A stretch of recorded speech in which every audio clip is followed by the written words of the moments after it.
an acclaimed playwright, and I'm gonna give you your receipts. Thank you so much. Okay, all right. First one, put my glasses on, hold on. You won a Writers Guild Award for an episode of The Maid that you wrote. Your script is based on a novel by Alice Walker. You are the co-chair of the playwriting program at the David Geffen School of Drama at Yale. The New Yorker has called you, quote, the heir to Garcia Lorca, Pirandello, and Tennessee Williams. Your television work includes Boots Riley's I Am a Virgo on Amazon, The Chi, Showtime, Foundation, Apple, NOS 482 on AMC, Tales of the City, Netflix, and Mindhunter, also on Netflix. And now this is your feature adaptation. Correct.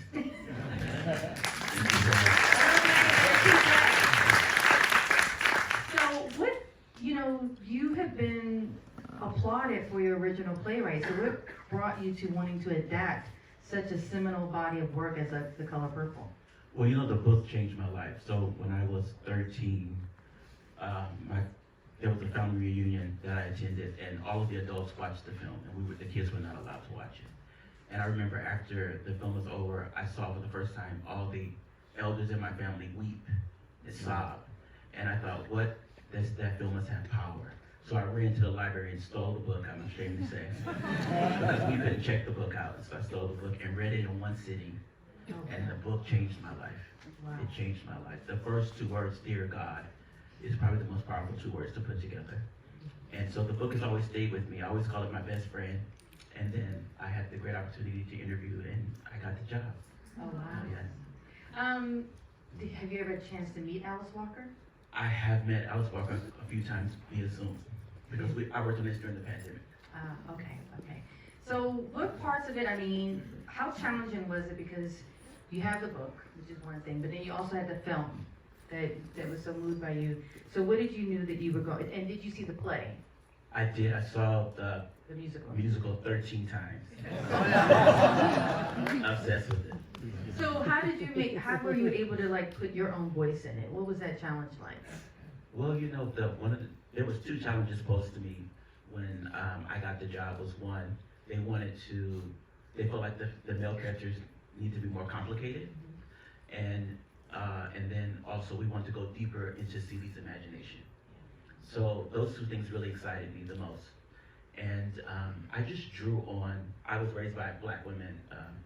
They loom large in my life. So I really wanted to give a gift back to them, the women that raised me, but also my father, who's also my hero. I wanted to really honor him, because he's a complicated figure too. We had a very tumultuous relationship early on, and now he's like my favorite person. So I really wanted to give that back to the audience, the complexity of who we are as African American people, but also this story is such an iconic in our culture, and we wanted to tell a story for a new generation, but also keep all of the memorable moments from the original film, the musical, and the book. Now, just to go back a little bit, how did this project even come to you? Is this something that you were vying for, or did the studios come to you? So I was working on a TV show that Oprah was producing, and we were developing it, and it didn't get greenlit. But we loved working together, and so I kind of heard that they were gonna adapt this into a movie musical. So I was like ear hustling, and then one of Oprah's, the Carla Gardini, who's an incredible producer who works for Oprah, I kind of put the bug in her ear, and she said, well, we really are looking for an African American female to write it. And I said, I just would be honored to interview. I just wanted, if you could just get me into the interview. And I stayed with it for about 8 months. I just kept coming in and kept coming in. Y'all should see I had charts. I sung one time, it was bad. And I just stuck with it. And the last day, they set me down and says, this is yours to lose or win. And I came in there, and I knew I had got it from there. And then I came in and pitched, and Oprah cried twice. And she told me right there, you are the man, you have the job. Wow. So it's an incredible experience. That is incredible. We're not going to hate on that, right? We're going to use this as inspiration, what you did. We're going to do that. But what about Alice Walker's work? Like you said, it changed your life, but what about her work is so, especially with The Color Purple, that's so relatable, that it has transcended now 30 plus years? You know, that's the character of Celie. I think we all have that kind of person in our life, someone who is resilient, someone who is often perceived as quiet in the shadows, but they have power. They walk through the world with power, and when they come into their power, it's inspiring for all of us. And so I think that, this is Alice Walker's based on her family, this book. And so I think a lot of our own families are reflected in it. You know, the book, the reason why I think it keeps being adapted decade after decade, is because it has the power to talk about our pain in a really profound way, but also celebrate our joy. And I think there will be more iterations. Hopefully somebody finds me. There may be a TV show here, another movie further down the road, but it's going to live forever. I believe that. No, I agree with you there. In doing some research, I was like, it hasn't been an opera yet. And now knowing about the life of Malcolm X, Yes. like this could be something that could be beautifully sung at the Absolutely. Met or wherever, Absolutely. Yeah. Tell me about these 13 times you saw the musical. So there was two iterations. There was Yeah. the first Broadway, so I think that we saw that 6 times. And that was with Fantasia. That was with Fantasia, and originally it was LaShawne's. Yes. And then after that, it was a remounted, which by the way never happens. They never remount a show that soon, Mm-hmm. but they did remount it, and that was Cynthia Erivo played Celie in that, and I saw that Danielle. 7 times. And Daniel Brooks, Yeah. I saw that 7 times. Obsessed, like literally my friends were like, you have a problem. I just loved it. It's just something about this story. It inspires me more than any other thing I've ever read, so I just keep going back to it. And let's move forward to, you've got it, you've made Oprah cry twice. You're officially working on it. What about the collaboration process with Blitz Bazawule, who is the director? How did you guys work together? It was. I feel like it was a great collaboration from day one. So he's very visual, and I think very visually too. So we really were on the same page instantly with that. And then he really pushed me to go further in Celie's imagination, really, and this idea of magical realism. Like, how do we get into a character's brain who has very few language? She doesn't have dexterity of language to sort of express herself. So we use that through images. We tell that story through images and music. And it was just a joy from day one. I have to say, working on this project, from day one, everyone treated me with respect. I've never felt so much part of a family on a project, and I pinched myself every day because it was just really incredible. So how often were you on set? So this was also during the pandemic, so I was only there the last day because I think they were trying to keep me from getting sick, but the last day we shot the scene on the porch with where she spits in the water. And I was like, I need to be there for that. So yeah, I was there the last. So who did you interact with the most during your process? So believe it or not, I interacted most with Blitz, Oprah, and Scott Sanders, who was the lead producer. But Oprah's there every step of the way. Okay. She shepherded this every step of the way. What did she teach you about this process that was different from when you guys were working on the pilot? Or the television project you were working on? So the main thing was, I think she really asked about my opinion a lot about, she asked my opinion about a lot of things, which in the TV show, they kind of just let me do my thing. But here, it was very collaborative. And so there were 2 scenes that I kind of harassed them about, and that I think they wanted to cut, and finally she gave in. She was let's shoot these scenes. So I was very proud of that the scenes got in. The scene with Suge at the piano, and then the scene at the funeral. I said, I can't go home if we don't shoot this scene. They're never gonna let me come back home. So they shot that, which is great. That's one of my favorite scenes. Well, speaking about some scenes that I know that stood out for me, I watched the original film when I was a kid Yes. and read the book, and the book went way over my head. And I think I was trying to finish it before the movie started. And my mother was like, just stop, just watch the movie. But all that to say, Celie and Suge's romantic love, in that 85 version, you get it, but you don't get it. But here, you were really able to expound on it. Was that really important for you to show that it was more than her being a friend to her? Absolutely, it was very important. I think that's part of the reason why I got the job, because that's what I led my pitch on, is that this is a love story between these 2 women. And I know it was the most important thing to Alice Walker. I think she felt, excuse me, in the original film, there was not enough of the romantic love between Suge and Celie. Okay. And also, I love that the characters get to explain themselves more as opposed to like living in their pain. Like the fact when, I think, what is it, when Celie tells Suge, you know, I was jealous of you because you get to do what I want. Like, Celie never had that agency in the film. Or when Mr. tells his father, I'm a wild heart. Yeah. I mean, tell us about, like, why was that important for them to, you know, really showcase what they were going through? You know, I just felt like in the original film, they used like moments of silence to sort of express what characters were going through, which was very provocative and worked. But here, I think we just wanted to go richer in a deeper place, and we felt like these characters are sort of on the brink. You know, they're about to bust with emotion, and so they're vulnerable, and they would express themselves in that way. So it's important for us to really speak their truth in those things. Yes. Now, you've talked about, you know, there were some lines that you wanted in here, and this is a movie, you know, of a handful of Black films where we all know the lines. Absolutely.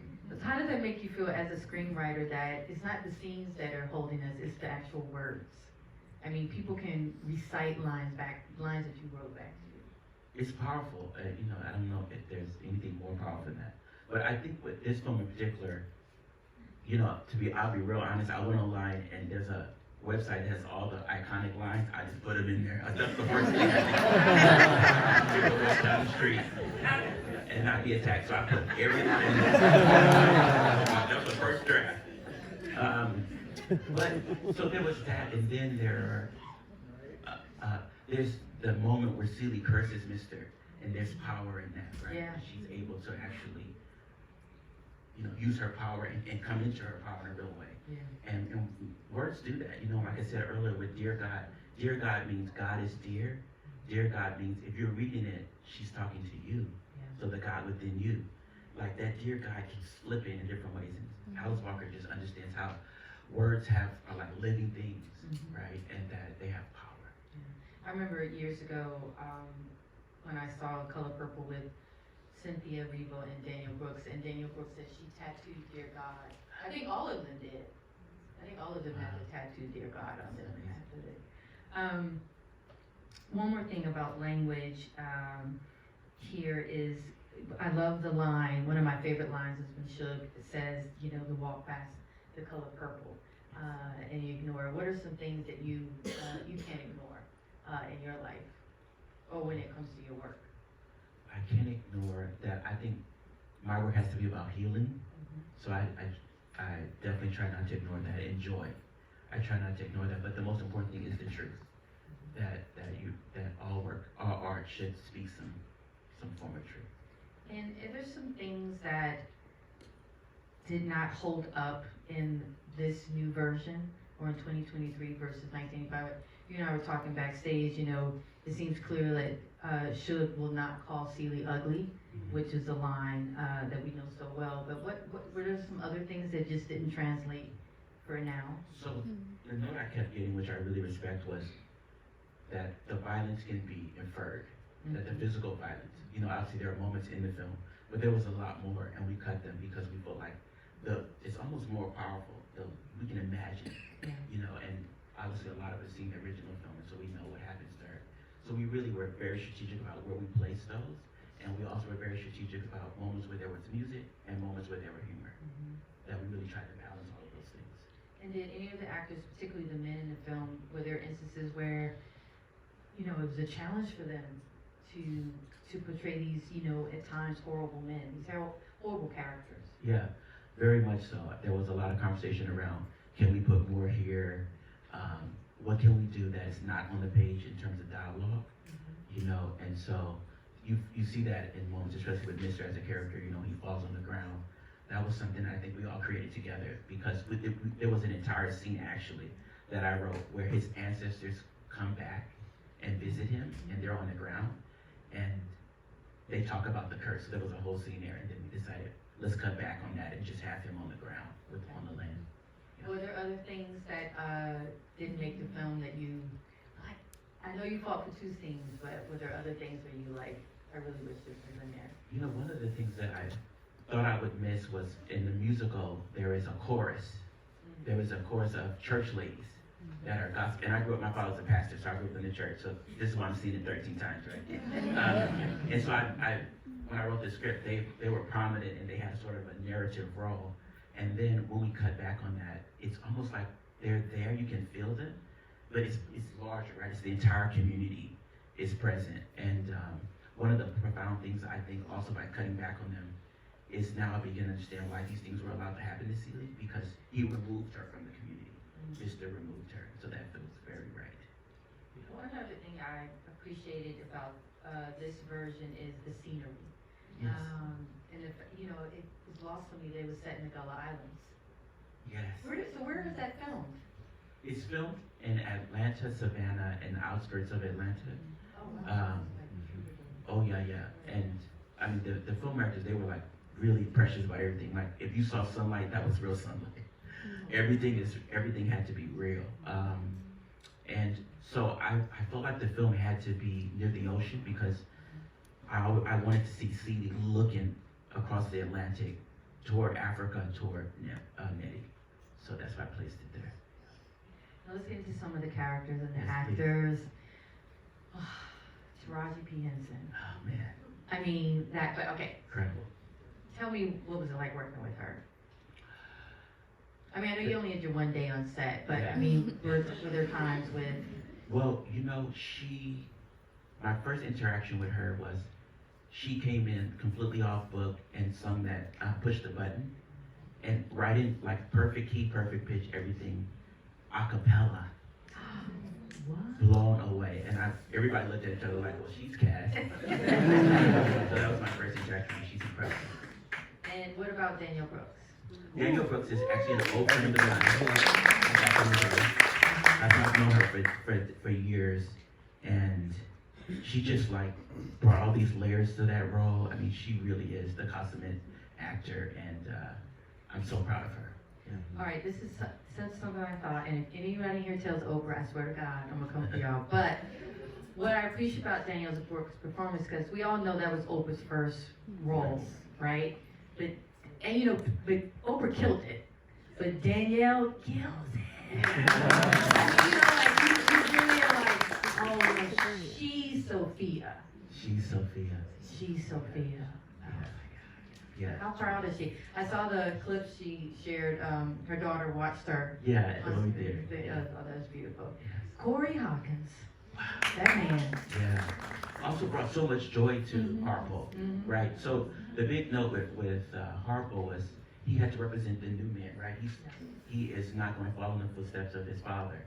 And so I thought Corey really understood Harpo, and he's lovable. You understand sort of, he's still in love with Sophia, but he's squeak and all of that. He brought all those colors to that role. So incredible performance. Okay, two more. Yes, please. I want to save the best for last, but Coleman Domingo. Coleman Domingo. Phenomenal. Just, I think from day one he understood who that man was, right? And he's bringing sensitivity to the role, complexity to the role. He sort of like lived that, even on set. You could feel it in the bones. And so he's an old, dear friend of mine, and when I saw him on set, we hadn't seen each other in years, he cried on my shoulder and was just thanking him for the opportunity. I'm like, I should be thanking you, you know? But I don't think anybody else could have done that but him. I think he was meant to play that role. Yeah. Talk about somebody meant to play the role of Plantation. Absolutely. I mean, this is her. Yes. How was she in the audition? Or did she audition? She auditioned, so she originally didn't want to do it, so she did it on Broadway. Yeah. And then I think when we approached her, she originally passed because it was so painful for her to do the part. But when I saw her on Broadway, I remember distinctly, you know, when an actor is really in the role, you forget it's them. That's how good it is. And that's how good she was in that role. And I just kept telling everybody, it has to be her. We have to beg her. I will go down there and get on my knees. It has to be her. It has to be her. And the director went to her house and just said, I'm going to stay here and convince you to do this part. You're around. Thank God. No, it's beautiful. And this cover that she has right now with Variety is just gorgeous. It's gorgeous. You guys kept a good secret having Whoopi Goldberg in here. Hard. I didn't even tell my mother. Very hard. But it's so, I mean, I told you back, this was the second time I saw it, but I saw it by myself the first time, and I cried when I saw her on screen, because I was like, Celie in it for her. I mean, I'm actually about to get emotional. Yeah. It was this movie, I mean, wow, it touched, like you said, it's life-changing. It really is. It's really, really It life-changing. really is. You know, the beautiful thing about Whoopi is we always knew we wanted her to be in the movie, but we couldn't figure out what part. So we thought she should play the mother. She should play, I think, one of the church women. And then we realized if she plays the doula midwife, right? Yeah.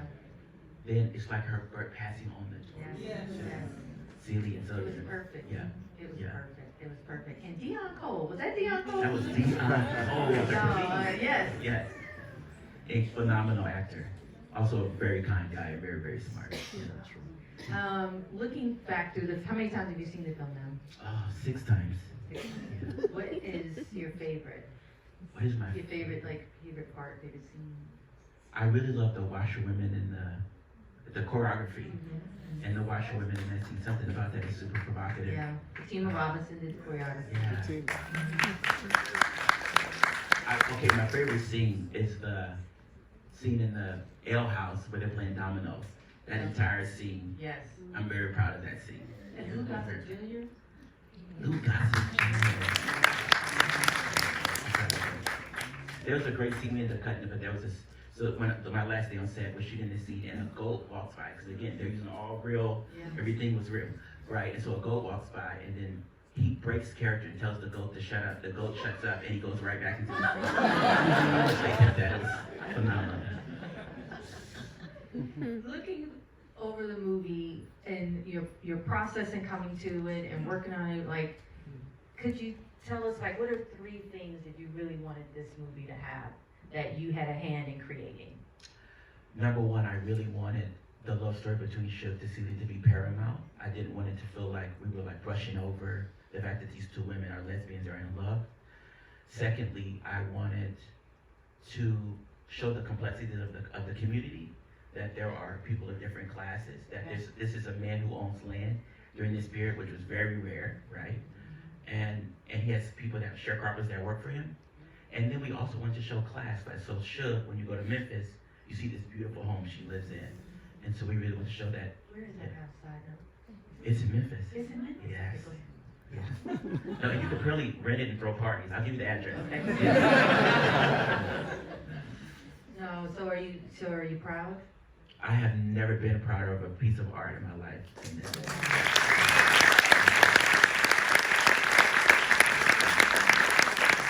Has your mom and dad, have they seen it? They have not seen it. They'll be seeing it in 2 weeks. Okay. Yeah, they're very, very excited. Okay. Yeah. Thank you, Marcus. Thank you. for- Thank you.